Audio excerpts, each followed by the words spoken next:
fíjense algo. Hay algo que tiene que ver con la enseñanza de la justificación, que es lo que yo estaba comentando al principio, que por qué no se habla, qué es lo que no se habla o qué se habla hoy en día en las iglesias, por qué no se comparte la justificación. Hay algo muy importante que tenemos que tener en claro, por lo menos nosotros, que el Señor está hablando en nuestras vidas y que estamos aquí en la Iglesia de la Gracia y que estamos muy comprometidos en que se predique la palabra, las escrituras. Que el apóstol Pablo en una ocasión dijo: pues no me envió Cristo a bautizar, sino a predicar el evangelio, no con sabiduría de palabras, para que no se haga vana la cruz de Cristo, que no se haga vana la cruz de Cristo.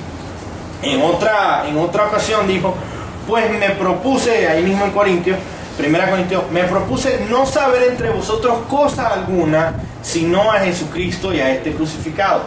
La iglesia de Corintios tenía un problema, que era que ellos estaban predicando, pero se estaban apoyando, era en sabiduría, así como en filosofía, en cuestiones así, ¿me entiendes?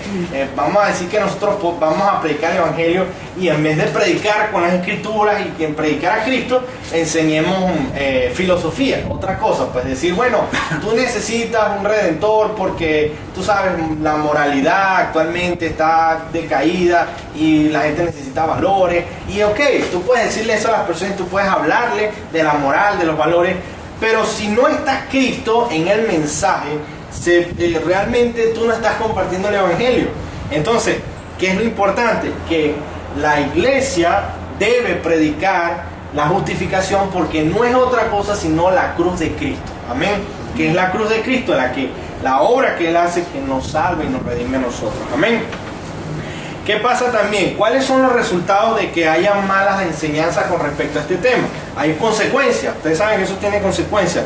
¿Cuáles son algunas de esas consecuencias? Bueno, los cultos y servicios de pacto, de primicia, de comercio, de negocio, de ofrendas, y en el sentido de que se vuelve como un comercio. Pues bueno, que yo le doy a Dios tanto y Dios me retribuye a mí tanto, porque Dios no obra así, Dios no obra de esa manera. Dios no hace negocios con el hombre como cuando tú vas a un banco y sacas un crédito y bueno, a tanto la tasa de interés y entonces te llevas tu crédito. Dios no obra de esa manera.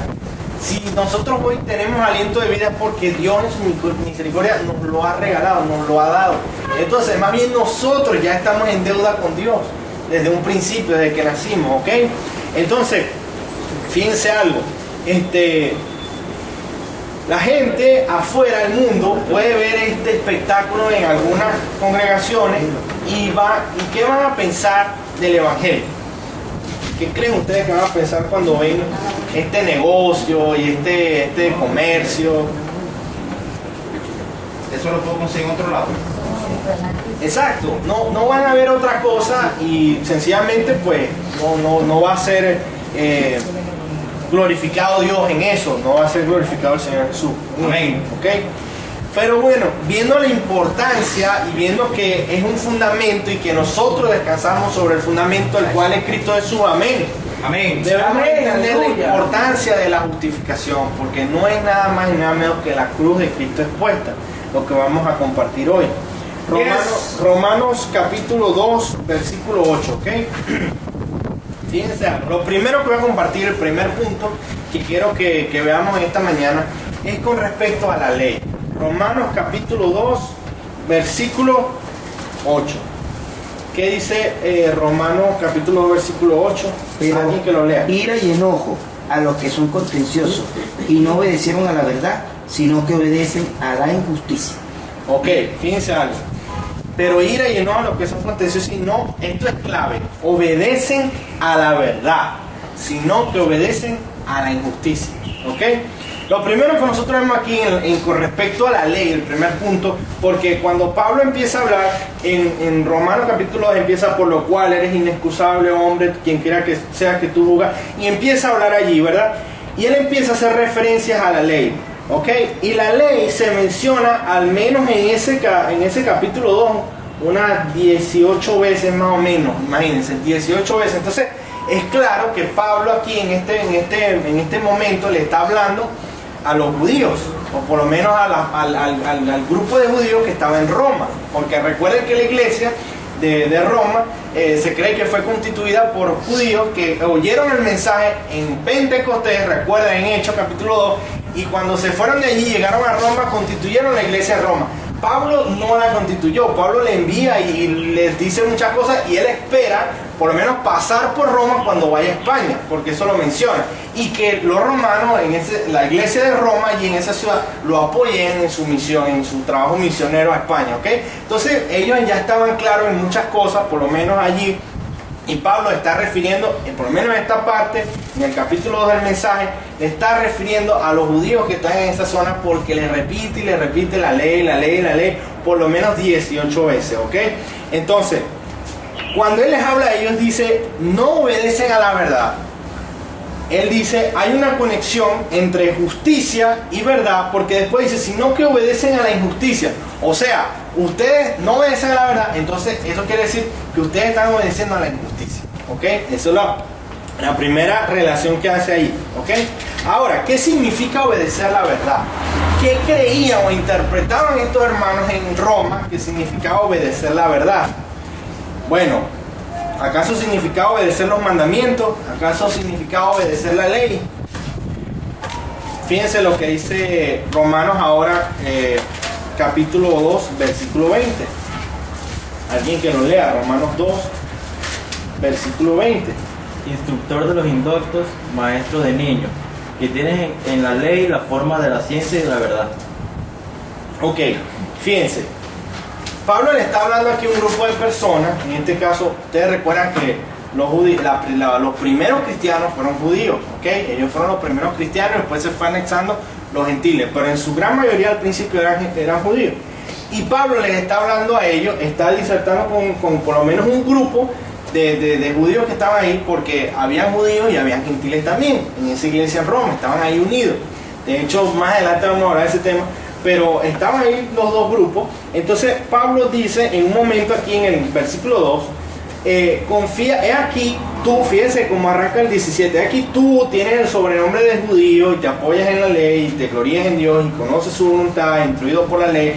Sigue hablando hasta que le llega al versículo 20 y dice que como instructor de los indoctos, maestro de niños, que tienes en la ley la forma de la ciencia y de la verdad. Pablo le está diciendo aquí a esta persona, ustedes tienen una forma de ciencia y ustedes tienen una forma de verdad. Ustedes creen en una verdad, ustedes creen y tienen como forma esa verdad, pero esa verdad no es Cristo, es la ley. Ustedes están tomando la ley como la forma de la ciencia, como la forma de verdad. Pero ¿quién es la verdad? Juan capítulo 14, versículo 6. Yo soy el camino y la verdad y la vida. Nadie viene al Padre sino por mí. Amén. Cristo es la verdad. La ley no es la verdad. ¿Ok? Cristo es la verdad. Ahora, ¿qué pasa? Cuando nosotros hablamos cuando leemos aquí en Romanos, lo que Pablo está haciendo es que está acusando a esta persona que se dice ser superior. Y yo quiero hablar aquí para hacer un contexto también de local. Cuando las personas, no, bueno, tú sabes, yo soy más santo que yo soy más santo que el otro. Y empieza, como ustedes saben, anda con esas cosas que se sienten superiores a los demás. ¿Ustedes han visto eso? Ok, eso pasa, que hay personas que creen que andan flotando en una nube y que no pisan el suelo y andan caminando con ángeles y todo lo demás, porque están en un estado superior. Y así, de esa manera, estaban pensando este grupo de judíos que estaban en la ciudad de Roma, y ellos se creían muy por encima de los gentiles. Se creían muy por encima. Y Pablo, ¿qué le está diciendo? Tú, que estás juzgando a los demás, tú no sabes que Dios te está jugando a ti. Eso es lo que le está diciendo. Y tú crees que estás obedeciendo a la verdad, pero tú no estás obedeciendo a la verdad, porque la verdad no es la ley, la verdad es Cristo. ¿Ok? Y ya vamos a llegar allá. Entonces, ¿qué dice la palabra en Romanos capítulo 3:20? Romanos 3:20. ¿Qué dice? Esto es muy importante porque fíjense el concepto que Pablo le da a la ley. Pablo le da un concepto a la ley. Ya que por las obras de la ley ningún ser humano será justificado delante de él, porque por medio de la ley es el conocimiento del pecado. Ok, por las obras de la ley ningún ser humano será justificado delante de él. Ahora ustedes ven la conexión, porque él dice que ustedes no obedecen a la verdad, entonces están obedeciendo a la injusticia. ¿Ven la conexión? Ustedes están creyendo, ustedes están obedeciendo la injusticia, porque ustedes no, porque por la ley ninguno será justificado, nadie. ¿Qué hace la ley? La ley nos muestra, nos expone a nosotros, nos hace ver nuestros errores, nuestra maldad. Es nuestro espejo también. Es nuestro espejo. Como esa alegoría que dice que ustedes, si usted tiene el rostro sucio y usted va y se ve un espejo, usted se ve, pero usted no se va a restregar la cara en el espejo y se va a limpiar con el espejo. Es imposible. De esa misma forma nosotros no podemos ser limpiados por la ley. La ley nos está mostrando a nosotros, nos está exponiendo delante de Dios. Y aquí es donde viene la obra de Cristo a jugar el papel determinante, ¿ok? Fíjense algo, la ley mosaica en Deuteronomio fue escrita en tablas de ¿qué? Piedra. ¿Saben qué simbolizaba eso también? La petrificación del corazón del hombre caído. ¿Usted sabe lo que es petrificar? Que es que se vuelve como piedra, se pone rígido. Bueno, el corazón del hombre es así, el corazón del hombre que Dios no ha obrado es como una piedra. Usted le puede decir, una vez creo que comenté que usted agarra las piedras y llueve, ¿verdad? Y puede llover. Y usted agarra la piedra y usted la pica por la mitad y esa broma está por dentro como seca, se quita, que no pasa agua, no pasa nada. De la misma manera es el corazón del hombre cuando Cristo no ha obrado en él. Cuando Dios no ha obrado, Dios tiene que hacer una operación en el corazón del hombre y quitar ese corazón de piedra y poner un corazón de carne en el ser humano que pueda ser capaz de obedecer. Amén. Fíjense algo, no en vano las escrituras, y lo leyó nuestro hermano Daniel cuando compartió, dice la palabra que más el fruto del Espíritu es amor, gozo, paz, paciencia, benignidad, bondad, fe, mansedumbre, templanza. Contra tales cosas no hay ley contra eso. Entonces, lo que está ocurriendo aquí, Pablo está tratando un tema de superioridad, de orgullo, de arrogancia que existe en Roma entre el grupo de judíos y el grupo de gentiles. Y Dios más adelante en unos capítulos, en los últimos capítulos habla que son uno solo y que deben tratarse como hermanos y que no debe haber distinción. Entonces este grupo se cree muy por encima, se creen muy por lo alto porque dicen, nosotros tenemos la ley, sí, así a ustedes se les dio la ley, ustedes conocen la ley, pero por la ley no van a ser justificados. Amén. Y de la misma manera, cada uno de nosotros no somos justificados por nuestro desempeño, no somos justificados porque oremos más, oremos menos, no somos justificados porque, demos nuestro dinero a los pobres. No es por eso, es por la obra que Cristo hizo. Aleluya. Es por la obra que Cristo hizo. Entonces nadie puede venir y decirle, yo soy más santo que tú, o tú sabes, yo estoy en otro nivel. Yo una vez escuché eso, hermano, de una hermana, es una hermana en Cristo, pero yo escuché el asunto porque ella dijo algo así como que, tú sabes que la iglesia está, pero es que esa iglesia no está en un nivel. Estaban hablando de una persona que tiene mucho capital. Entonces esa persona estaba buscando una iglesia y entonces esta hermana dice, pero es que no puede estar en cualquier iglesia, dice. Él tiene que estar en una iglesia, tú sabes, que tenga nivel. Tremendo. Eso es increíble, pero esas cosas pasan. Pero ¿qué es lo que hace que se diga eso? Hay un soporte, hay un apoyo. En el caso de los judíos era la ley, era que tenían ellos las ordenanzas, tenían la ceremonia. Sí, es verdad, Dios se la dio a ellos, eso es importante. Pero ellos estaban usando eso para sentirse por encima de los demás. De la misma manera, nosotros no podemos usar lo que Dios nos ha dado para ponernos encima de otros. Amén. Si Dios te dio un don de predicar, si Dios te dio un don de cantar, si Dios te dio un don de ser buen administrador, si Dios te dio un don de orar, si Dios te dio, no pises a los demás. ¿Qué tienes que no hayas recibido? Dice el apóstol Pablo. Si el mismo don de creer en el evangelio Dios te lo dio, ¿quién entonces eres tú para ponerte por encima de los demás? Y ese es el trato que Pablo está haciendo. Todos somos iguales delante de Dios. Delante de los ojos de Dios todos somos iguales. ¿En qué sentido? Que todos somos pecadores y que Cristo nos redimió a todos por igual. ¿Ok? Todos fuimos, me hizo Romanos 3, destituidos de la gloria de Dios. ¿Ok?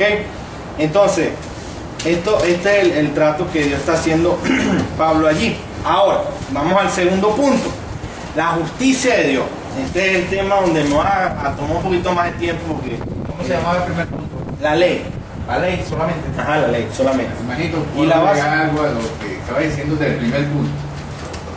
Yo creo que sé qué vas a decir, pero yo lo tengo reservado Ok, dígalo para un para- poquito. De todas formas, si no, lo añades al final, ¿ok? Pero creo que estoy seguro que es lo que vas a... Gloria a Dios. Entonces, fíjense algo. La justicia de Dios. Vamos a centrarnos un poquito aquí. Fíjense. Romanos 3, 21, 26. Vamos a leer esto. Vamos a leerlo todo. Romanos 3, 21, 26. Dice la palabra. ¿Ok? Pero ahora, aparte de la ley, se ha manifestado la justicia de Dios testificada por la ley y por los profetas. La justicia de Dios por medio de la fe en Jesucristo, para todos los que creen en Él, porque no hay diferencia, por cuanto todos pecaron y están destituidos de la gloria de Dios, siendo justificados gratuitamente por su gracia, mediante la redención que es en Cristo Jesús, a quien Dios puso como propiciación por medio de la fe en su sangre para manifestar su justicia, a causa de haber pasado por alto en su paciencia los pecados pasados, con la mira de manifestar en este tiempo su justicia, a fin de que Él sea el justo y el que justifica al que es de la fe de Jesús. ¿Dónde pues está la jactancia? Queda excluida. ¿Por cuál ley? ¿Por la de las obras? No, sino por la ley de la fe. ¿Ok? Fíjense ese término, ley de la fe. Ahora, hay una ocasión, un teólogo, un predicador, se preguntaba, pero bueno, ¿cómo es que Dios justifica al impío? ¿Cómo es? Y empezó a estudiar y empezó a buscar y a tratar de comprender y entender. Y él vio varias cosas en la escritura, pues. Una, obviamente, no es que la vio en la escritura, sino que la escuchó de lo que ha creído, lo que han creído las iglesias. La primera decía, que es muy extraña, no sé si alguien la ha escuchado, es muy extraña. Adelante. Una extraña dice, ¿verdad?, que Cristo pagó un rescate, como que Cristo pagó un rescate al diablo. Fíjense eso. Algo muy extraño, ¿por qué? Porque le da más crédito a Satanás, ¿verdad? Esta doctrina no es una doctrina que se deba, como quien dice, abrazar así. Es algo que se ha creído, pero bíblicamente no es correcta, ¿ok? Que Cristo tenía que pagar un precio al diablo, algo así. Un rescate, pues, para que nos soltara, algo así. Otra dice que Cristo con su muerte nos compró como iglesia. Como en los tiempos antiguos, recuerdan que una vez comentamos con lo que era la dote, que se daba a la familia de la esposa, se le daba un dinero, que era como una ofrenda, algo que no era que se compraba a la esposa, sino que era algo que se llamaba la dote, que simbolizaba como que una ofrenda a la familia y todo lo demás, y como la esposa venía a ser ahora aparte con su esposo. Pues entonces, una dice que Cristo de esa forma nos compró, pues hace como que dio esa paga a Dios, al Padre, ¿ok? Otra también dice que Cristo nos redimió como en una transacción comercial, así como comprándonos, así como pagándonos a alguien, en este caso a Dios, al Padre, y pagando. Y por esa razón es que Pablo dice en algunas partes que somos esclavos de Él, porque Él nos compró con su sangre y ahora somos parte de Él, pues somos posesión suya, pues posesión adquirida de Cristo, ¿ok? Esa es otra. Otra también dice que Cristo nos justificó por medio de un golpe mortal dado al enemigo, y eso está en Colosenses cuando dice los exhibió públicamente triunfando sobre ellos en la cruz. Eso también está en Génesis cuando dice que el que vendrá y pisará la serpiente, pues que en este caso es Cristo el que ha de venir. Entonces, esas son metáforas que se hablan en la Biblia, son formas de decir cómo que Dios nos justifica, ¿ok? Hay unas muy bíblicas, hay otras que un poco extrañas, como la primera que les dije. Pero este teólogo que estuvo investigando y estudiando esto, llegó al punto, a la conclusión de que de todas estas, la que más énfasis tiene en la escritura, la que es más fuerte, es sobre la satisfacción de la ira de Dios, es decir, satisfacer, esa palabra, satisfacer, ¿okay? Que dijo satisfizo Daniel, dijo. Entonces, la satisfacción, es decir, la propiciación. ¿Qué es propiciación? Propiciación es la forma de alguna forma de enmendar. Ustedes saben cuando ustedes rompen algo, dañan algo, que ustedes de alguna forma tienen que enmendar eso, tienen que reparar el daño hecho. Propiciar es como satisfacer a aquel que nosotros le hemos hecho un daño, que le hemos agravado, que le hemos hecho. Aplacar la ira de Dios. Exacto, se aplaca la ira de Dios. ¿Por qué? Porque nosotros transgredimos la ley, somos transgresores de la ley, hemos pecado. Bueno, toda la vida lo que hemos hecho es pecar, desde que nacimos. Entonces Dios está airado contra el impío, Dios está molesto. ¿Y cómo se satisface la ira de Dios? Eso es lo que es propiciación. ¿Ok? Fíjense algo, esto yo quiero enfocarme en esto bastante. La justificación. Justificación es un término legal, hermano. ¿Ok? Justificación es un término legal. Y eso significa una declaración o sentencia hecha inmediatamente. No admite grado, ni variaciones, ni etapas, no. Es algo inmediato. Si usted está en una corte y está el juez y dice, ¿cómo lo declara? ¿Inocente, culpable? Bueno, se declara culpable. Eso es inmediato. Eso va directo a la cárcel. Si es inocente, ok, él sale libre. Pero no va a pasar un tiempo para que... Y no se, disculpe, y no se juzga otra vez por el mismo delito. Exacto, y no se juzga otra vez por el mismo delito, obviamente, una sola vez. Pero fíjense la importancia de entender esto. Nosotros somos justificados por Cristo inmediatamente, así, inmediato, de una sola vez. No hay etapas, no es un proceso. ¿Y por qué yo digo que esto es importante que entendamos? Porque hubo un tiempo, yo no sé si recuerdan la historia de la iglesia, hubo un tiempo donde la iglesia católica vendía algo que se llamaba indulgencia. ¿Y eso qué eran las indulgencias? Bueno, que si usted venía y cometía un pecado, usted iba a la iglesia católica y decía, bueno, mira, yo cometí este pecado. Bueno, para ser salvo, ¿cómo puedo ser salvo? Que yo quiero salvar mi alma. Bueno, toma, tienes que dar una ofrenda de tanto, comprometerte con tanto y toma tu pago y este es tu pago y esto te libera de ese pecado, de la consecuencia de ese pecado. No sé cuántos escalones. Exacto. Y entonces te dan tu papel y eso era la indulgencia, ¿ok? Cada escalón tenía su respectivo. Cuando Martín Lutero, el reformador, se enfrentó a la iglesia católica, mira, ustedes lo que están es comerciando con la salvación de la gente. Ustedes están vendiendo la salvación, como que si estuvieran vendiendo la entrada al cielo, una cosa así. ¿Qué hizo la iglesia? Le dijo, no, pero es que tú no entiendes el término justificación. El término justificación que tú estás hablando está errado. La justificación no es algo inmediato, le dijo la iglesia católica. La justificación tiene etapas. Y nosotros lo que estamos haciendo es tratar de apoyar o tratar de ayudar en esas etapas que llevan. Pero eso no es justificación. Justificación es algo inmediato. El que se declara culpable, se declaró culpable y ya, inmediatamente. El que se declaró inocente, se declara inocente inmediatamente. ¿Okay? Y Cristo nos declaró justos por su obra delante del Padre. Dios nos declara justos. Y eso ya, la santificación es otra cosa. La santificación es diferente. Es un proceso que lleva, por así decirlo, niveles, etapas donde Dios va moldeando nuestro carácter a la imagen de Cristo. Y eso es un proceso, sí, y eso lo hace Dios mismo, eso no, tampoco lo hacemos nosotros. Pero la justificación es inmediata. Si Dios te dice que tú en Cristo eres justificado, tú estás justificado. Amén, amén, ya, se acabó. No hay grados ni variaciones, ¿ok? Ahora, ¿cómo Cristo absorbe la ira de Dios? Fíjense este ejemplo. Yo no voy a hacer un ejemplo de entre Cristo y el Padre. Estoy haciendo sencillamente una idea para que me capten. Cuando ustedes agarran un balde, ¿verdad? Y usted tiene un balde lleno de agua, y usted agarra y vacían este balde ahí en el otro y echan todo hasta que hasta la última gotica se vació ahí. Ok, bueno. Algo así, no hace que, algo así, Dios derrama su ira sobre su Hijo Jesucristo en la cruz, ¿ok? Y Él absorbe toda la ira. Y como Dios es un Dios infinito, Él va a hacer una ira infinita. Y si Cristo es el Hijo de Dios y es por tanto Dios es infinito, absorbe infinitamente la ira de Dios. Amén. ven lo que ocurre. Eso es lo que dice nuestro hermano Daniel. Después viene lo que es el intercambio. Se nos imputa la justicia de Cristo. Aleluya. Amén. Eso lo decía.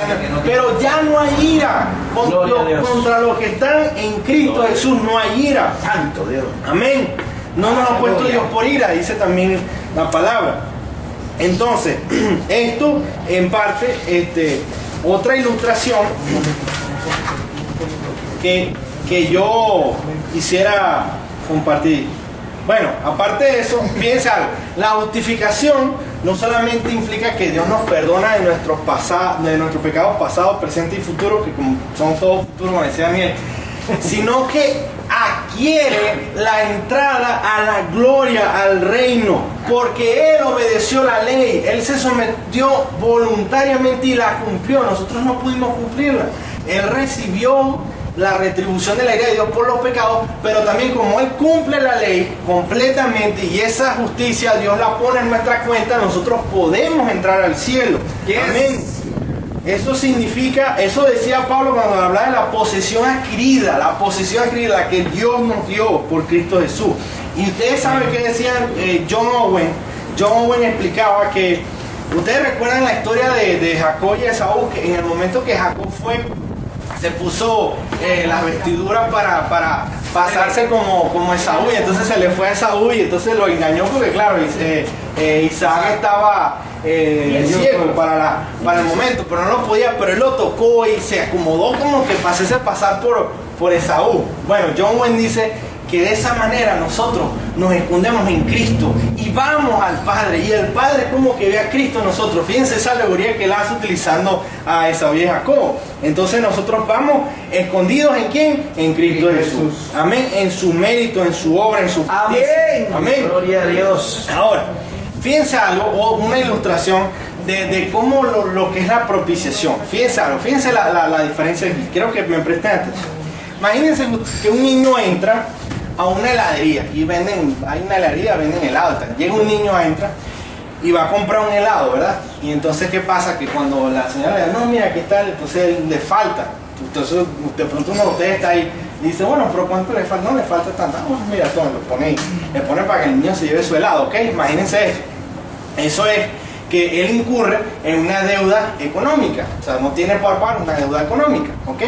Ahora, ¿qué pasaría si llega el niño a la heladería y ya la señora lo atendieron a ustedes y está ya preparándole un helado a ustedes, y después que la señora está allá, el niño agarra y mete la mano y saca un helado y broma, se lo mete ahí, sale corriendo y se roba el helado, y llega y de pronto alguien lo agarra en la entrada y se da cuenta de lo que está pasando, te está robando el helado, y llama a la señora, la vendedora, y llega la policía, llega la señora vendedora, bueno, todo por un helado, pero estoy aquí haciendo una idea de lo que pudiese pasar. Entonces está ahí el policía, la vendedora, el niñito, el niño que se está robando el helado. Entonces ustedes vienen y se acercan y ustedes, pero bueno, ¿cuánto vale el helado? No, pero yo lo pago, aquí está. ¿Ustedes creen que es igual? No. Que al principio, ¿ustedes creen que es igual? No es igual. ¿Por qué no es igual? Porque se incurre en una deuda no solo económica, sino moral. Porque se está quebrantando la ley. Se está quebrantando. De la misma manera, hermano, nosotros quebrantamos la ley, quebrantamos los mandamientos del Señor y somos culpables. Ahora, la vendedora puede decir, sí, bueno, es un niño y lo deja ir. Puede ser, pero puede decir, no, yo voy a presentar cargos contra él, la familia, los padres, que yo voy a llamar y tal, y entonces, bueno, va a presentar cargos. ¿Eso es decisión de quién? De la vendedora, del dueño. ¿Cómo nos vamos a justificar nosotros? ¿Eso es decisión de quién? ¿De nosotros o de Dios? Del Señor, de Dios, porque nosotros somos los que estamos incurriendo en transgresión. Entonces Dios dice, bueno, ahora yo voy a poner cómo va a ser que ustedes van a pagar eso. Y ustedes saben qué hace Dios, pone a su hijo a pagar por nuestros pecados cuando debimos ser nosotros, ¿ok? Entonces fíjense lo glorioso de la justificación, que Dios mismo da a su hijo eterno para morir por nosotros en la cruz. Entonces, ustedes han escuchado cuando alguien dice, no, que ¿quién mató a Cristo en la cruz? Entonces uno dice, bueno, fuiste tú, con tus pecados, con nuestros pecados. ¿Qué tal? Bueno, eso es una media verdad. Media verdad. ¿Por qué es una media verdad y no es una verdad completa? Porque Dios exigía, demandaba que Cristo muriera para satisfacer su ira contra nosotros. Dios no iba a decir, bueno, déjalo así, no pasa nada, yo me olvido de la ira. No, Dios no es así. Dios es un Dios, un juez justo e imparcial. Eso de que la gente, bueno, dame tanto y te lo dejo salir en tantos meses, eso es aquí en la tierra. Dios no tiene por inocente al culpable, ¿ok? Y Dios tiene que satisfacer su ira. No, pero Dios sí olvida los pecados, pero ya cuando ya estamos en Cristo. Exacto. Exacto. Entonces, ¿pero qué dije yo? No, sí, eso porque como que no se olvidaba, pero hay un versículo que dice que olvida de esos pecados. No, claro, obviamente después que Pero ya nos cuando ya notifica en estamos en Cristo, Cristo, de Él se olvida de nuestros pecados. Lo que estoy diciendo es que la ira de Dios es patente y latente ¿hasta cuándo? Hasta que se satisface. Y solamente en Cristo se puede satisfecha. Entonces, ¿qué pasa? Que sí, es verdad, nuestro pecado, pero fíjense la diferencia en esto. Quiero que me entiendan la diferencia. Por nuestro pecado, él fue tan bajo, o sea, la humanidad que yo tan bajo y tan grave y tan crítica, que se requirió la muerte del Hijo de Dios para redimir. Esa es la gravedad de la maldad del ser humano que requiere la sangre del Hijo Eterno para salvarnos. Disculpa lo que dijo Merlin. O la satisfacción de la ira es por Cristo, o es cuando es por un infierno. Exacto, si es por nosotros nos toca ir al infierno, tenemos que pagar muerte eterna, pero por Cristo no, obviamente. Déjenme llegar allá, no sé adelante. Entonces, fíjense algo.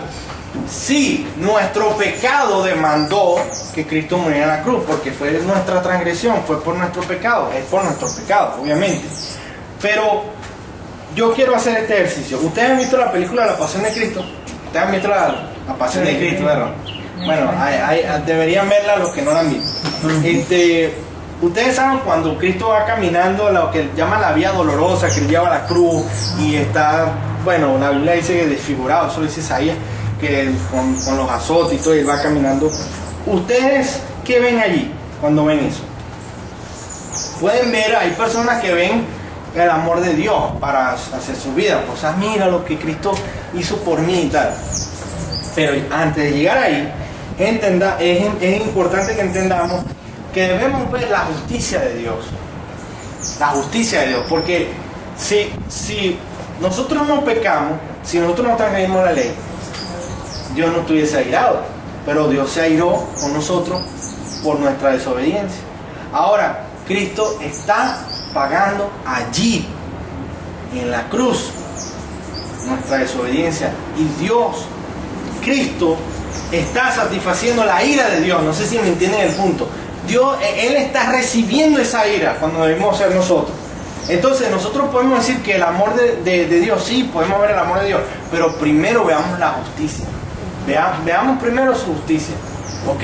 Porque Cristo primero murió por nosotros, amén, ¿ok? Entonces,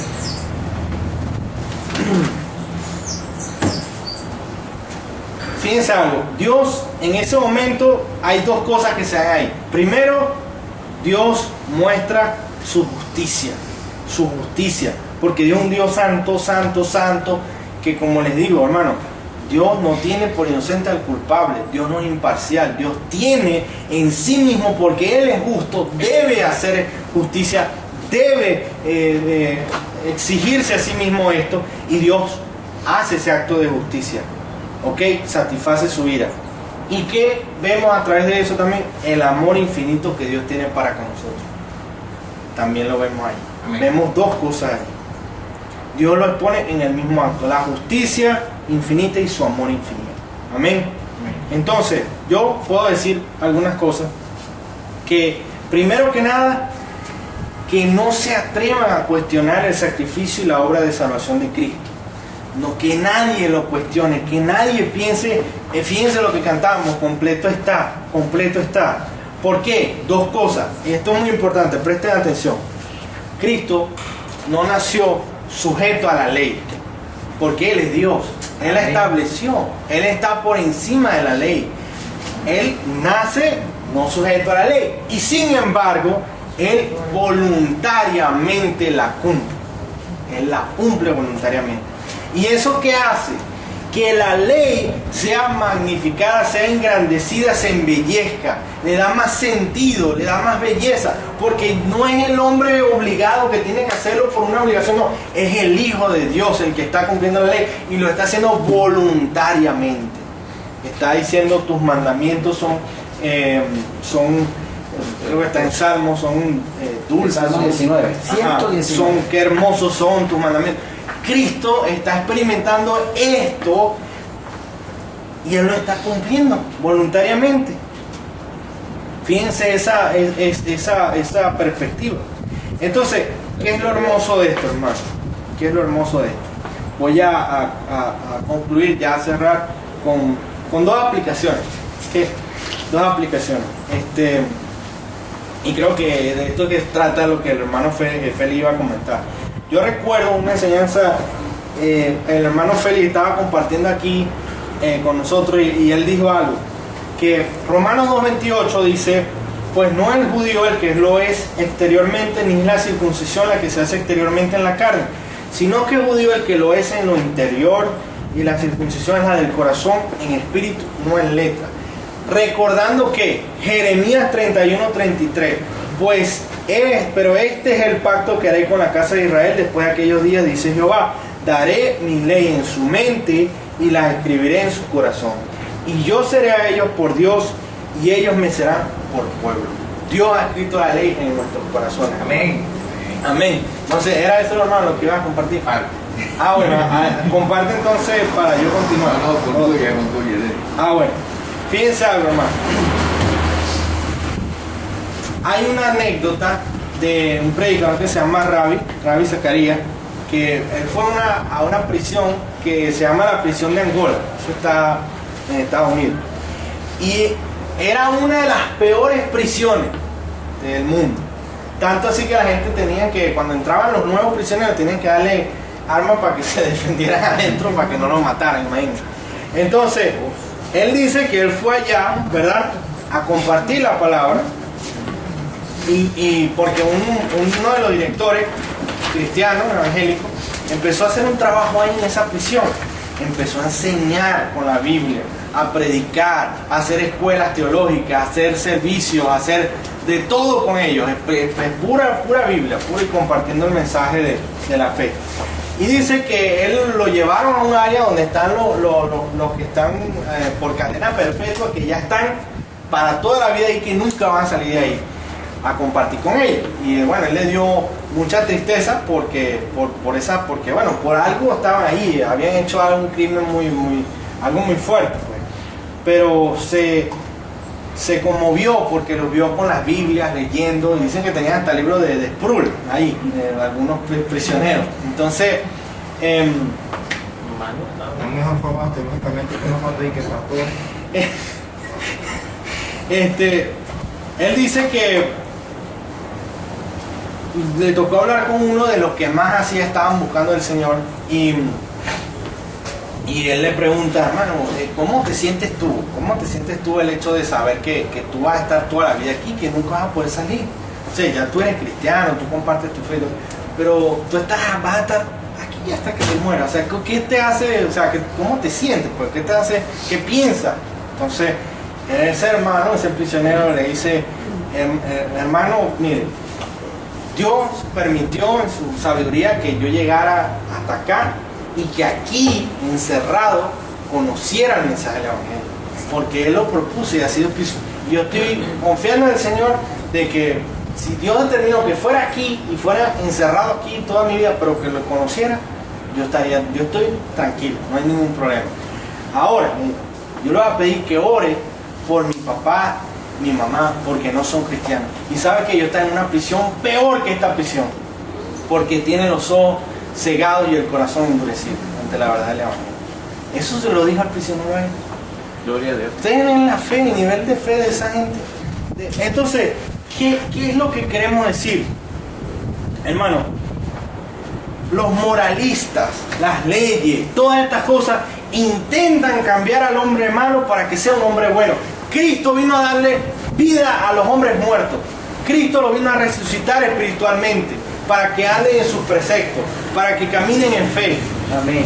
Una persona muerta es como cuando, si ustedes van a un cementerio y ustedes les hablan a los muertos, a las personas que están enterradas ahí en un cementerio, ¿qué van a hacer? ¿Lo van a escuchar? ¿Se van a levantar? ¿Van a caminar? No. Dios puede hablarle a un corazón que verdaderamente ha sido regenerado y ha sido renacido, pero eso lo vino a hacer Cristo. Y saben que la ley no puede darle vida al hombre muerto espiritualmente. Eso solamente lo puede hacer Cristo. Amén. Y luego el hombre que ha nacido espiritualmente puede caminar en obediencia a los preceptos de Dios, pero es porque primeramente Dios le ha puesto un corazón de carne. Amén. Fíjense algo, la palabra fe aparece 28 veces más en el Nuevo Testamento que la palabra ley. Que por cierto, la palabra ley se puede dividir en 14 tipos, porque hay 14 tipos y categorías de ley. Ley de la fe, ley de la libertad, ley de Moisés, ley de esto, ley y así. Pero la palabra fe aparece 28 veces más. La palabra gracia aparece 24 veces más que la palabra obras en el Nuevo Testamento. Ahora, yo no sé si soy yo o es la Escritura la que nos está comunicando aquí algo. Aquí la Escritura nos está diciendo algo. ¿Ok? Entonces, ustedes saben qué decía Carlos Spurgeon, que bueno, que él allá aquellas personas que todavía querían seguir como los gálatas sujetos a la esclavitud, siendo hijos de Agar. Ustedes han visto la alegoría de Sara y de Agar, los hijos de la libre y los hijos de la esclava. Nosotros somos hijos de la quién? De la libre. De la libre, no de Agar. Entonces, nosotros, ¿qué tenemos que ver, hermano? Velar para que el mensaje del Evangelio de la Gracia siempre se predique, siempre se comparta. Porque en el momento que nosotros ponemos el desempeño, el mérito y todas estas cosas, nos volvemos como esos judíos que estaban, por lo menos ese grupo que quizás no eran todos los judíos, quizás era un grupo pequeño que estaban ahí con esa actitud de quererse por encima de los demás, quitarle la gloria a Dios.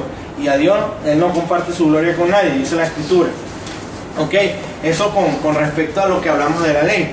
Ahora, otra aplicación con respecto a la justificación. Hablando de la justificación. ¿Ustedes se acuerdan de la parábola del hijo pródigo? ¿Ustedes recuerdan eso? Cuando que el hijo pródigo se fue, le dijo al padre, bueno, dame mi herencia, dame lo que me corresponde, y yo me voy. Y se fue. ¿Y qué pasó? Después que gastó todo, que se quedó, entonces se fue por allá a apacentar los cerdos. ¿Y qué pasó? Que dice que tenía tanta hambre que lo que estaban comiendo los cerdos, él quería comer de eso para llenarse su estómago del hambre que tenía. Y pensó, verdad que en la casa de mi padre hay cuántos jornaleros no hay. Yo debo ir allá y pedirle perdón a mi padre, decirle, padre, he pecado contra el cielo y contra ti, ya no soy digno de llamarme tu hijo. Y que él me acepte, no importa que no como su hijo, pero por lo menos como uno de sus jornaleros, como uno de los obreros, pues, y que me dé. Y ellos comen bien allá y yo me voy para allá, pues, y va arrepentido, ¿ok? ¿Qué pasó? Dice la palabra que cuando aún estaba lejos, eso está en Lucas 15, dice que cuando aún estaba lejos, el padre lo vio y fue movido a ¿qué? ¿Y qué hizo? Y se echó ¿sobre qué? ¿Y cómo venía él? Con la ropa toda sucia, andrajosa, los harapos, venía sucio, lleno de lodo, quién sabe qué cosas traía de donde venía. Y el padre corrió y se echó sobre su cuello y lo besó, a pesar de eso, a pesar de todo. Y usted sabe qué hace el Señor con nosotros, corre a nosotros allá donde estamos en el mundo y nos abraza. Se echa sobre nuestro cuello, nos besa, a pesar de nuestra iniquidad, nuestra impureza, nuestro pecado. Así llegamos todos a Cristo. Amén. Todos llegamos de esa manera a Cristo. Ninguno llega, vienen destrozados de la vida. Después que el mundo hace y deshace con nosotros, llegamos al Señor arrepentidos. ¿Y qué hizo el Padre? Dice que Saquen el mejor vestido. Saquen el mejor vestido. Las mejores vestiduras. Y vestirle. El Padre le cambió las vestiduras. Amén. El Padre nos justificó a nosotros. Él nos cambió las vestiduras. Por Cristo Jesús. No fue nosotros, no fuimos nosotros. Nosotros nos quitamos las vestiduras y nos cambiamos. Él hizo esa obra en nosotros. Él nos justificó, no fuiste tú, no fue tu desempeño, no, porque tú, no, es Él, ¿ok? Y si vamos a llegar, porque vamos a llegar a la gloria y nos vamos a sentar en las bodas del Cordero, fue precisamente porque Él nos vistió de gala para poder entrar. Amén. Amén. Eso ha hecho el Señor con nosotros, nos ha justificado, nos dio la mejor ropa. Entonces, ¿qué otra cosa hizo? Puso un anillo en su mano. Ustedes saben qué es el anillo. ¿Un símbolo de qué? De pacto, de promesa, de pacto. Así como los que están casados, un símbolo de pacto. ¿Qué dice la palabra en 2 de Timoteo 2:13? Si fuéramos infieles, Él permanece fiel. Él no puede negarse a sí mismo. Dios no puede jurar por otro porque Él es el más alto. Y como Él no puede jurar por uno más grande porque Él es el más grande, Él jura por sí mismo, Él promete por sí mismo. Por eso es que Pablo dice que Él no se puede negar a sí mismo, porque Él ha prometido y va a ser fiel con nosotros. Y finalmente, ¿qué hace luego? Pone calzado sobre sus pies. ¿Qué significa el calzado? ¿Qué representa? ¿Qué nosotros estamos haciendo en la tierra? Lo compartió el hermano Daniel. Vamos en un peregrinaje, un caminar. ¿Hacia dónde? Hacia la ciudad eterna, hacia nuestro Señor. Hermano, el calzado, presten atención a esto, el calzado no es nada más ni nada menos que la seguridad de ese peregrinaje hasta llegar a la meta. Así es. Amén. ¿Qué dice? Él afirmará nuestros pasos. Él afirmará nuestros pasos. Amén. Como Pedro, siempre viendo a Cristo. En el medio de la tormenta, en el medio del mar, nunca quitemos nuestra mirada de Él. Amén. Cristian, ¿te acuerdas de la